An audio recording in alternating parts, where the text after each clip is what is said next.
Hello everyone. So today I found this Crown Vic here, which it seems to be a police Interceptor. Seems to be one of the last ones, which they had different wheels, but if you look inside you can see the interior and the ticket light and the typical stickers. And yeah, just like the other one, it's in a not too bad shape. A little bit rough. Now let's have a look at it.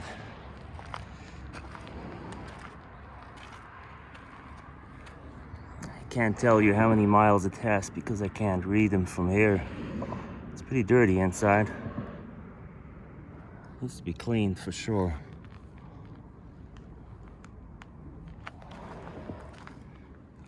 I'm not sure what this is. Can you see that? Maybe someone knows.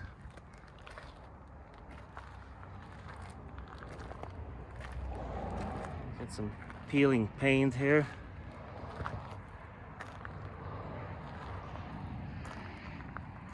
I think it's not bad. I mean, it does need new paint.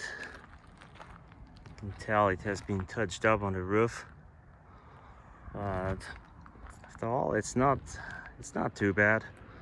So if I was in the market for one, I'd probably come and test drive this one here, which it is for sale. So if you want to know where, I can let you know. Thanks. Okay, so then there's this one here, which this one here is a lot rougher shape than the other one. It does have the ticket light and the spotlight out here. Same kind of deal. Not sure for how much he's asking for it and who's selling it, no clue, but yeah, I thought I would show it to you guys. Thanks.